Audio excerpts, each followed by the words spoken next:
All right. Yeah, thanks for having me. What I'm speaking about today is a package that I wrote several years ago at this point. One of the early one of the earliest packages we ever had in Julia, which is Cxx.jl, a package to do interoperation between Julia and C++. So a quick overview, what is Cxx.jl? As I said, it's an interop package to combine Julia and C++ in the same program. It's one of two ways to do so. The other way is a package called Cxx.REPL. The difference between the two is that Cxx.jl looks very much at language level interoperability. So sort of making Julia and C++ seem like part of the same language, versus Cxx.REPL, which is more of a traditional binding generator. I think PyBind 11 kind of package that allows you to write a bunch of glue code in C++ and then expose that to Julia as a binding. As I said, Cxx.jl is a relatively old project at this point. I started around 2013 for the very first version of Julia that was ever released, Julia 0.1. So we've had I think 40 or 50 releases since. We're now at Julia 1.7. So it's got quite a history and has been around for a bit. One of the features of it that people really like is that it provides a C++ REPL environment. So Julia, Julia being a very dynamic language, people are used to being able to do things interactively, being able to do things under REPL. So one of the features that people really expect from an environment like this is to be able to extend that into the C++ world. Now, all of that said, Cxx.jl was quite popular, and people really liked it, but it never really made it out of the proof of concept stage. So I sort of finished implementing features around 6 years ago, and then maintained it for another 3 years, but I haven't been particularly involved. Some people in the community have been taking it forward, but it's sort of fallen by the wayside. And what I want to do in this talk is tell you about Cxx.jl, what's cool about it, all the features that it has/had, and how they worked. But then also tell you about all the challenges that really got in the way of, despite all the coolness that it had, that got in the way of it ever really becoming sort of the canonical way to work with C++ from Julia. Okay. So to get started, let's talk about the basic way to use Cxx. So at the very basic level, Cxx.jl provides a bunch of macros at the Julia level that allow you to embed C++ code straight into your Julia code. So two of the most basic ones would be the Cxx macro and the ICXX macro. The Cxx macro providing basically global C++ scope. So if you want to define classes, if you want to define functions, if you want to hash include something, you can use the Cxx macro to open a global C++ scope, just write arbitrary C++ code, and that'll be available later. And then the other macro is the ICXX macro for inline CXX, which is a function scope macro. So when that macro is syntactically reached, it will execute whatever C++ is written inside of it. So in this case, it's a simple C++ hello world. Okay, so far so simple, but obviously it didn't stop there. We have quite quite sophisticated interoperability between Julia and C++. So in this example, I'm doing something quite a bit more fancy. So I'm defining a Julia function last, which is parameterized over arbitrary C++ standard vectors. And retrieves the last element of the vector. A couple notable things to point out is we're using a Julia type parameter in the function, and then we're interpolating it back into C++ code. So we can parameterize templated C++ code on Julia type parameters and take advantage of all of Julia's dispatch capabilities, even on C++ objects. So C++ objects are fully embedded, including all templates, into the Julia type system. And then in the implementation code, one notable feature is this interpolation syntax, where something that was a Julia object, although a Julia object representing a C++ object, is semantically interpolated back into C++ code. So you sort of have this seamless back and forth between objects in Julia land and objects in C++ land. Some more examples of things that you can do in Cxx.jl. So in this example, we're sort of doing the opposite here. We are creating a C++ template instantiated on a Julia object. And what Cxx will do is it'll look at the Julia object and reflect it back into C++ and allow you to instantiate C++ objects templated on Julia objects. So in this case, we're simply allocating a standard vector and then pushing two Julia objects into this. Now, obviously, there's some constraints here. This basically only works for Julia objects that are plain old data and trivially copied. You could probably extend it to more general Julia objects, but then you have to deal with a bunch of complexity around memory management of the Julia objects. So in the version of Cxx.jl that exists right now, this auto mapping from Julia back to C++ is restricted to trivially copyable objects and colors. Are those? And although they're trivially copyable, they're not simple. So colors, for example, are use fixed point number types internally. So they're quite sophisticated Julia objects, but Cxx.jl will map them back into C++ space, so you can run C++ code over Julia objects if you want to. And then another feature that's worth pointing out is that Cxx.jl provides STL integration. So collect is a Julia function that turns arbitrary vector types into default vector types, and Cxx.jl provides overloads for those on standard vector, and similarly, maps, standard maps in C++ implement the associative API in Julia.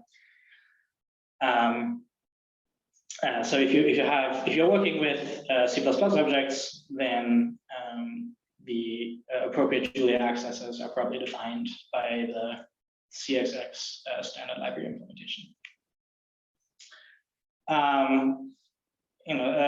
This example I kind of like because it sort of shows the philosophy of Cxx.jl, which is that you should really just be able to write Julia and C++ as if it were in some sense the same language. So you should be able to arbitrarily nest it. You should be able to work with objects from one and the other, and vice versa. And obviously there'll be some friction since the syntax is different and it needs to be syntactically legal. But as much as possible, it should just feel like you're just writing one program that just happens to use constructs from both languages. So in this example, what we're doing is writing a C++ loop, and then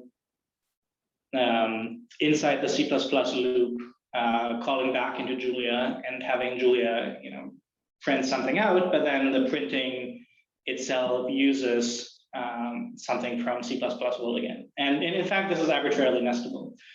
So you could go back into C++ and reference any value from either outside C++ scopes or outside Julia scopes. Okay, and then the feature that I mentioned at the beginning, which is the interactive C++ REPL. This is quite popular. You load the C++ package, or rather you load the CXX package, and then if you press the less than key, it goes into C++ REPL mode, and there you get a fully interactive C++ prompt, and the same interpolation actually works there too. So it's a sort of mixed C++ and Julia prompt, but a lot of people actually use Cxx.jl as just a really easy way to get a C++ prompt, and they never use the Julia functionality at all. They just interactively explored C++. Okay, and there's a bunch more features that I didn't talk about. You can do things like write classes in Julia, so write the member functions all in Julia.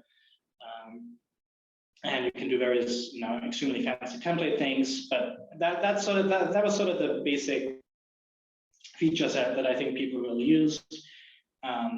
So I thought a quick tour of that would be useful. All right. So this next part of the talk is, okay, how does it work? And basically, what I put on the slide is sort of the bottom line is the standard Julia compilation flow. So you have some Julia source code, then you parse it to get Julia AST, then you go to macro expansion to get the expanded AST. And that's basically all that happens when Julia reads the code.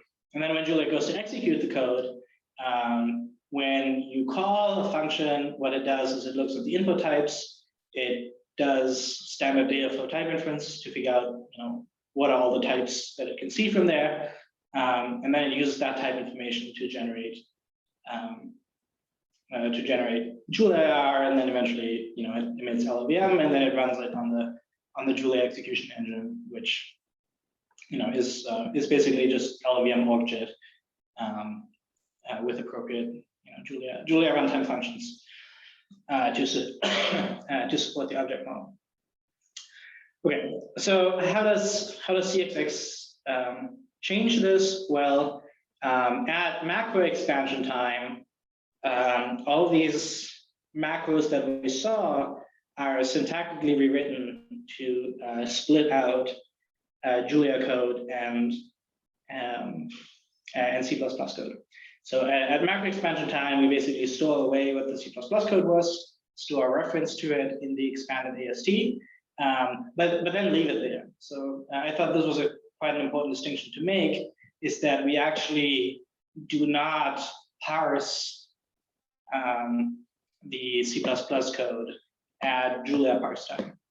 And the reason for that is that we need to be able to do semantic analysis on the C++ code, and in order to be able to do that, we need to know the various types of things. So for things like interpolations, we need to know the type of the interpolated object, and those types are not available in Julia until type inference time. So type inference time is when we get the inferred types from Julia, we get the original source code that we stored away during macro expansion time, and we go through the entire, basically, Clang cogen flow. We do parse, we do sema, and then eventually we do Clang cogen, and two types of information come back from that. One is return types from Clang feedback into Julia type inference. So this is really quite powerful, because it means that even if you're using very sophisticated C++ code, Julia type inference can actually infer through that entire thing. So if you're doing things like putting C++ objects inside a Julia vector, type inference will be able to ask Clang, hey, what is the type of that object that you return going to be? Basically do C++ auto style type inference of the code that you wrote, and then Julia is able to generate extremely tight code with the knowledge of what that object is going to be that comes back from C++. So that's one piece of information that comes back. The other piece of information that comes back is the actual LVM IR, and that is verbatim embedded into the Julia IR, and then at Julia IR link time when it's cogent, that IR is then linked as an LVM module into the IR. We can do cross-language inlining and run all the standard optimization passes. So it really, after this cogent step, the distinction between Julia and C++ really disappears. It just becomes one unified LVM module that then gets executed on the Julia execution engine. Okay, I think the other aspect to talk about and how it works is the runtime. Now this is fairly complicated, so I only wanted to sort of give a very high level sense of how it works. But basically, we retain the C++ heap as is. So if you allocate something using new, or if you allocate something on the stack, that's just in C++ land. But there now also is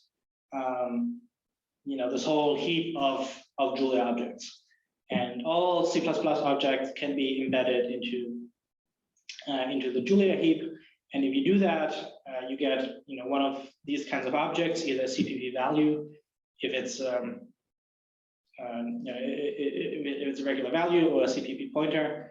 Obviously, CPP pointer could also be a CPP value, but it's kind of helpful to treat pointers specially, so they get a special type. But basically, what a CPP value is, it's a sized region of memory on the Julia heap. It's tagged with a Julia representation of the original C++ type, and it's sized according to what Clang says the memory size of this object is. And then when C++ wants to pass objects back to Julia, what happens is that Julia allocates allocates space for it on its heap, and then Clang copy constructs it into that memory location. So this does follow C++ semantics with respect to copy construction. Other than that, it's a standard Julia object though, so it lives on the Julia sort of abstract heap, which may or may not mean an actual heap. So Julia has no language level notion of heaps versus stacks. It just has notions of objects, and it's sort of up to the compiler how to represent them. So in tight code, for example, objects like these would just become stack allocated objects, although they are semantically represented as Julia heap objects.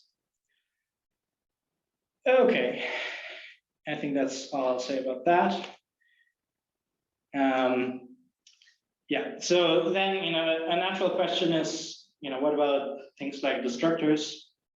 And the answer to that is that Cxx.jl checks whether the destructor is trivial, and if it is, then it doesn't do anything. The semantics don't matter. If it has a non-trivial destructor, then it uses the Julia finalization capabilities to run the destructor when the C++ object, or when Julia decides to GC the memory for the C++ object. Yeah, so I'll talk a little bit about this more in the challenges section, because since Julia and C++ have incompatible notions of memory management, obviously this can cause some friction. But yeah, so that's basically the quick. How does it work? What does it do? Obviously, the details are kind of complicated, but I hope this sort of gives the high-level overview of how it works. If you're interested in more details on Cxx.jl, I have a talk at Cxxnow.jl from 3 years ago, which does very extensive step-by-step demos of Cxx.jl. So for people curious to see it in action, I recommend that talk. But I hope that sort of gave a brief 10-15 minute overview. So what I really want to say here, though, because I think this is the right group of people, is okay, why did Cxx.jl not work out? And I think it's a long list, and I have about 5-6 slides of laundry lists of challenges that never really got addressed. And then they're kind of ordered from like least challenging to most challenging as we go along. So the first challenge that we encountered, particularly in the early Julia 0.1 days, is that the way people get Julia is that they download a binary package from the Julia website, and then they start it up, and then they still usually manage to get Cxx installed. We managed to ship them a copy of Clang somehow, and more of a hacked up copy of Clang that's required for Cxx. But then they need a functioning C++ environment on their own machine in order to be actually able to do anything. And this is somewhat non-trivial. I mean, if you're on Linux, it's kind of okay if people installed the appropriate header packages. So you can kind of get it to work, but on Windows, you're just mostly out of luck. You can't really get people to install either the MinGW or the Visual C++ headers. And people are just, particularly our users are just not going to be able to do that. Our users are mostly scientists. And then similarly on macOS, you can sort of install Xcode, but they're incompatible across versions. So not only do you need to install Xcode, you need to install a particular version of Xcode. And this was a significant challenge. So Cxx.jl never really took off on Windows, not for any reason related to a lack of features, but mostly just because we were unable to get people a C++ development environment that they could actually use. So that's one coin of it, and the other coin, sort of similar problem, is that now you suddenly need to start shipping people C++ headers, and all of our infrastructure was set up to ship people binaries. So we didn't really have a good way to do that. So that was a big problem in the 0.1 days. It's not a problem now in the Julia community, at least, because we've sort of taken over the provision of binaries. So we no longer rely on any system binaries, not on Linux, not on Windows, not on macOS. We used to sort of have this hodgepodge of, okay, on macOS we'd use brew, on Linux we'd use the distro package manager, on Windows we'd get something from the OpenSUSE MinGW repository. But we kicked all of that out, and we now have a unified repository that builds binaries for all Julia packages, and does so using a toolchain that we control. And in particular, that toolchain also has a standardized C++ environment. So this kind of issue is basically solved now, although nobody has actually gone through the effort of putting in the required plumbing to make this available as a one-click install for people. But this was the big challenge early on, but will mostly be addressed now. Then challenges around Clang, probably related to what people on this call are interested in. I mean, Clang was never really designed for REPL workflows, as people are well aware. It required reaching into internals and breaking all sorts of invariants, finishing compilation units and then hacking internals to reopen them to be able to do more incremental parsing. Same with CodeGen. LLVM in general and Clang also have API stability issues. So there's no API stability guarantees, and we are reaching into internal APIs, so those have those problems even more so. Our own fault, of course, but as a result, there was significant maintenance burden just keeping up with changes in the API. And since the version of Clang is tied to the version of LLVM, and Julia generally tends to update LLVM with every version, it was very easy for Cxx.jl to just not follow updates to LLVM versions.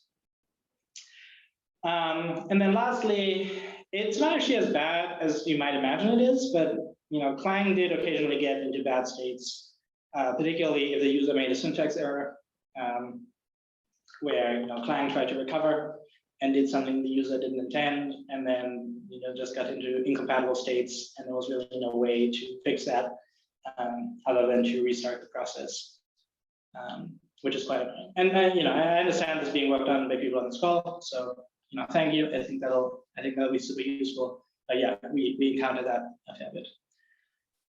Okay, so what went wrong on the Julia side? Well, Clang is a fairly big package, both in terms of number of megabytes that need to be loaded, and in terms of initialization that needs to happen, particularly if you need to parse things like standard library headers.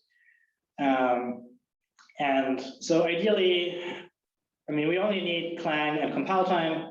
So ideally, we only need to load it at compile time. But Julia at the moment doesn't have a clean separation between compile time and runtime. So basically, you just always needed to load Clang, even if you just never were going to use it. And this is still an issue. It's an issue for Julia proper also, because LVM itself is not small either. So people are interested in addressing this and adding optional modes where compile time and runtime are a lot clearer. But this is not addressed. The LLVM interop that this builds upon, it works. It's robust. People have used it a lot, but it was never really made amazing. So it's not cacheable with a lot of the rest of the Julia state, which leads to a lot of recompilation. It's not serializable across a distributed computing setup. So if you wrote a function that called out to a C++ library that generated LLVM and embedded that into the IR, that IR could then not be serialized to a remote node. So basically every node, again, needed to have its own C++ state. Those states could get out of sync. So that never really worked great. Another issue is, Julia doesn't have scope-based lifetimes. A lot of C++ libraries can assume that you do have scope-based lifetimes. So particularly things like RAI patterns assume that you could do scope-based lifetimes. So if you expose those directly as Julia objects, it was very hard to write those patterns.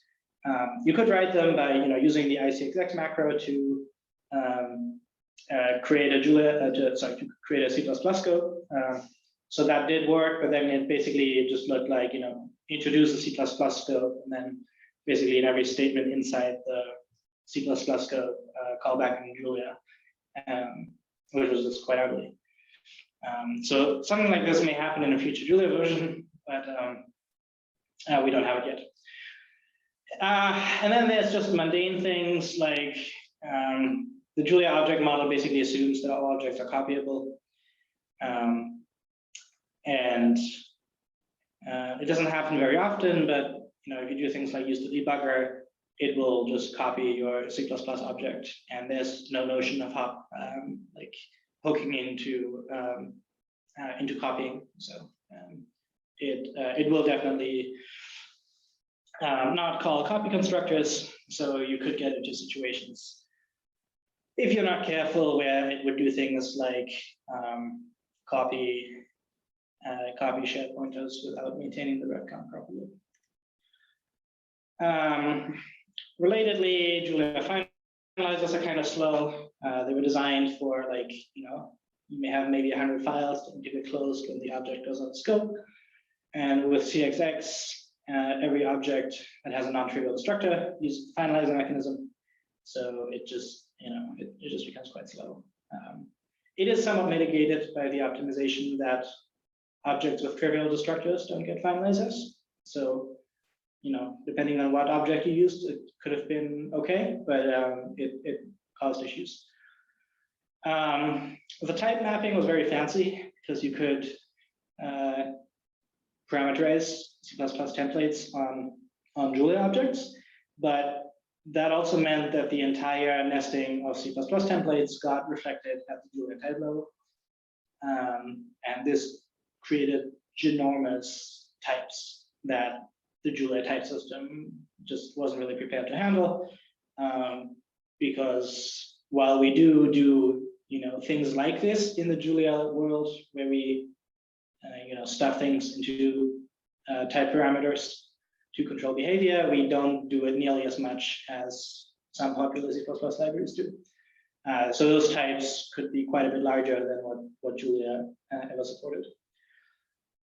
And then lastly, at the LLVM level, Julia and C++ are different languages, so they sort of have different characteristics to the kind of LLVM that they generate. So they would really like different pass pipelines. So you could end up in situations where the LLVM that ended up coming out of the Julia pipeline was significantly slower, because when the people that implemented Clang benchmarked it, LLVM was able to eliminate it fine, but Julia ran fewer passes or ran passes in different orders. So the resulting LLVM could be a fair bit slower. This is actively being worked on because people want to customize LLVM for different reasons other than calling C++, but it was definitely an issue that happened quite regularly. Okay, and then sort of the really tough issues. There's a lot of state that needs to be synchronized. I talked about it a little bit, but generated LLVM code, Julia AR, and Clang ASTs, they need to be kept in sync. When Julia loads a package, it likes to cache the Julia AR for that package to enable quick reload. So if that package then uses Clang state, how do you represent that?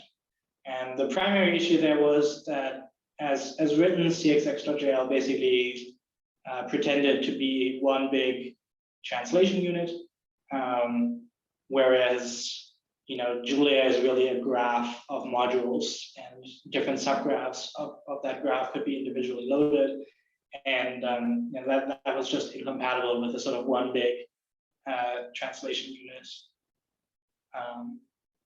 model that Cxx exposed to Clang. So I thought precompiled modules on the Clang side may be a solution to this. It would be sort of ideal if every Julia package could internally have a precompiled module that gets serialized along with its state. Though I spent a few weeks investigating this, and it didn't get to work. Admittedly, this was 5 years ago. It may be better now, but it was both incomplete and at the time required individual work for each upstream C++ package. And since we don't control the C++ code base that our users want to run, forcing them to retrofit modules it's doable, but it's a challenge. Okay, other big issues: different C++ packages need different compile options. RTDI versus no RTDI, exceptions versus non-exceptions. Various packages only work with different optimization options because they don't do aliasing correctly. So they failed to compile at 03, and the solution was for the upstream package was never to fix it, just to always force people to compile at 0. So those issues were quite annoying. Cxx supports multiple compiler instances because of this issue. But it becomes quite complicated because now you need to tag every statement with, okay, which compiler do you use for that? And in the version of Cxx as written, at least, the type mapping is shared between all compiler instances. So if one of these options affects the ABI, that can definitely affect that game. That will just cause crashes because it'll just pick the ABI of whichever instance map the type first. And then sort of general issues: C++ compilation is quite slow, particularly if you load every single header in existence into the same compilation unit, which was sort of the model that Cxx had. So it needed to load every single standard library header, every LLVM header, every Clang header, every Qt header, every other header. And if you used a bunch of libraries, those all got loaded into the same compilation unit. And it would take several seconds to do that. And that's a trade-off that people accept in C++ compilers proper. But in this case, particularly due to the lack of incremental caching, you would see this in every startup. So using Cxx made compilation time problems even worse that Julia in general already struggles with. So yeah, it had a negative impact on the experience. And then lastly, Julia users kind of expect to be able to live reload Julia code. So they expect to be able to modify a source prompt and have a file watcher. And then Julia basically does incremental parsing and a very narrowly scoped replacement of the command code to only replace the code that got changed. And this doesn't work if the change is in C++ code. So people got quite confused by that because it worked for Julia code, but then if one of the statements in the Julia code that he was changing was C++ code, this did not work. Okay, despite all these challenges though, Cxx.jl is consistently a popular package. People really love it. Every time somebody tries it, they sort of have their mind blown by how easy it is to use. So despite all of this, it is quite popular, and people are quite happy with it, even despite the limitations. So that said, part of my motivation to be here is that I think there's a bunch of people here interested in interactive C++, and I'd like to encourage people to consider Cxx.jl as part of that ecosystem. It's sort of fallen by the wayside a little bit. It's currently the most recent version of which it works is Julia 1.3 / LVM6. So as I said, we're currently at 1.7. So this is about a year and a half behind the times. There's a number of people in the community interested in maintaining it. As I said, I personally, unfortunately, don't really have the time for it, but I'm certainly always happy to help people in the community. Cxx.jl is not a very big package. It's only about 6,000 lines of code. Half of that just creating interfaces that call into Clang. So it is quite maintainable, but it requires people who are interested in doing this and know a lot about C++, and know a lot about Clang, know a little bit about Julia, and there's just not that many people there.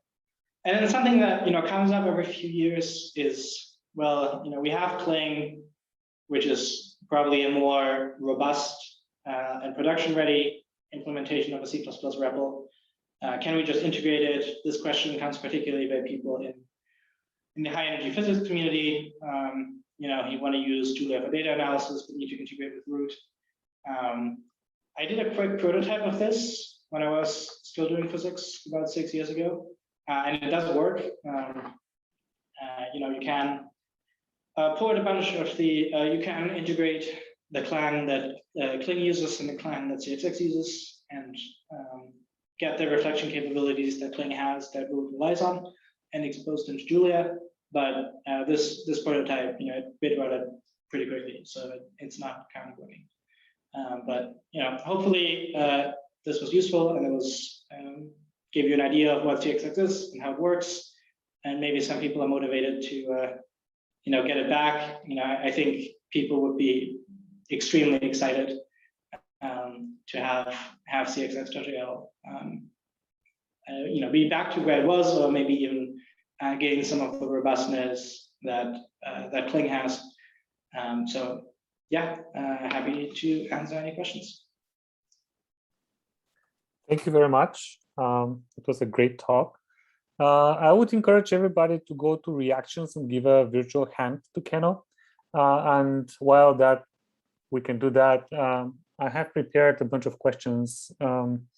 So I will limit myself with actually two. What features you think should be most important for the Cxx.jl and should be upstream? So what is that breaks very often when upgrading to recent versions of Clang? I think the feature that impressed people most was just the REPL. I think the feature that would be most important to actually gain robustness would be the caching issue. So if either through precompiled modules or through some other serialization of Clang ASTs, there was a way to say, okay, this is just, every Clang AST is associated with this particular library that this particular package uses.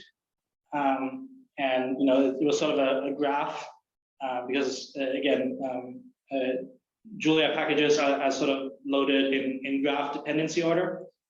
So the C++ serialization scheme would sort of have to match that. If that were fixed, and some of the work that you're doing with Clang REPL, if Cxx reported to make use of that, I think that would get a very, very compelling Julia package. So I think the caching would be the most important feature. Okay, thank you. More questions, comments?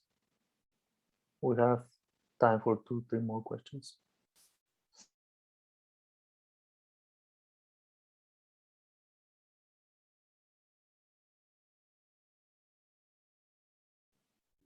Yeah, I don't really know questions. I need to think about what you were saying. This is Axel. Hi, Kino. It was super Axel, nice, your presentation.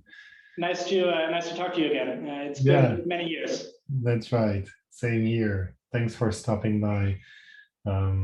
Yeah, actually, I think there is a lot of overlap, and you guided us also in the early years where we were taking different turns and we were able to compare things later on. So I think there is a lot of overlap, and it's both interesting and frustrating to see that the issues that you list here are very well known to us. Yeah, I'm not surprised. Much of that is really inherent to C++, and we don't really know how to solve this. Some others are inherent to Clang. So yeah, as I said, I mean, I appreciate your presentation.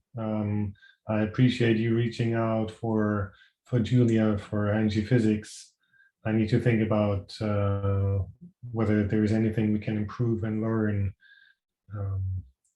And I might be reaching out to you then. But right now, I just wanted to say thank you very much, Kino.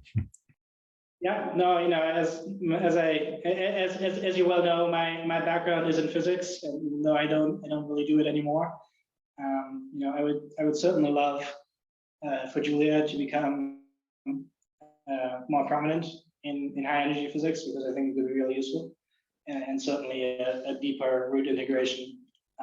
I would love to see. So, if I can help, particularly if I can help by just pointing in the right direction, I would love to be able to do that. But unfortunately, my personal time these days is quite limited.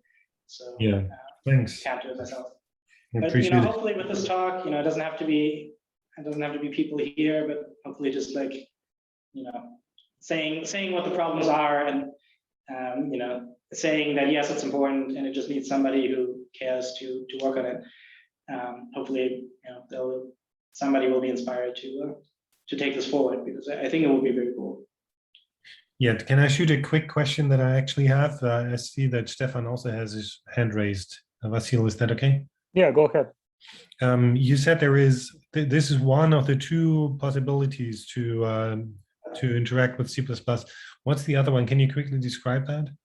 Yeah, so that's Cxx wrap, and that kind of works like PyBind 11, where to expose a class, or to expose a C++ class to Julia, you write a bunch of glue code that sort of binds Julia bindings directly to C++ objects. Okay, fair enough. Thank you. And it's a lot more robust, but it's a lot less magical. Yeah, exactly. So people don't. Okay. I mean, people use it quite a bit, and it's sort of the default way to do like production grade C++ interaction at the Julia level. But people are sort of, oh, I wish Cxx.jl was still working. So the user experience of Cxx.jl is definitely nicer, but the sort of current party line is if you want to interact with C++, use Cxx wrap. You'll be writing a bunch of glue code. It'll be unpleasant, but you'll have something that works. Okay, thank you. Okay, we have Stefan raising his hand. Stefan. Hello. Thanks for the presentation as well. I joined a little bit later and I did not see anything about code inspection. So the typical question for cross-language integration is always like, is it possible to debug that code that you integrate to Julia, or what's? Yeah, so good question. Originally, when Cxx was written, there was a cross-language debugger that had those capabilities. That project was built on Cxx.jl. So when Cxx.jl stopped being regularly maintained, that project also never went anywhere. So at the moment, the answer is not really. You can just use regular GDB, and Julia will provide dwarf information, but the experience is not particularly pleasant. So people don't use GDB with Julia very much. So is it that you write object files to disk and extract debug info from there, or do you have a kind of a runtime loader that loads debug info from memory buffers? No, it uses the GDB JIT interface to generate dwarf info in memory, and GDB can pick it up from there, and that works for both Julia and C++. So you can use GDB. So if you're mostly doing JIT C++ code, that works fine. If you want to do cross-language debugging, it's kind of painful. Okay, so this is something that can be used, and is it also requested from users, or is it something that is not really request? Occasionally, usually the focus is to use Cxx.jl to create memory safe wrappers around the C++ types and use fairly mature C++ libraries, such that you don't tend to end up in situations where you need to do the cross-language debugging very much. But it certainly does happen. But yeah, usually the use case for Cxx was to write wrappers, and if you're a little bit careful, you can write memory safe wrappers. But ideally we'd have it, of course. But I think the other concerns around just like basic functionality have significantly higher priority. Okay, yeah, thank you. Okay, thanks. More questions? We have time for one more. Okay, I will shoot. Kenno, you mentioned that you had a prototype for Julia and root. Is that public? Can we take a look at it? What's the maybe, state? but it won't be particularly useful. It was many years old. I mean, there is a root.jl package, which I think Oliver will talk about, which does not have the C++ interpreter level integration, so you don't get the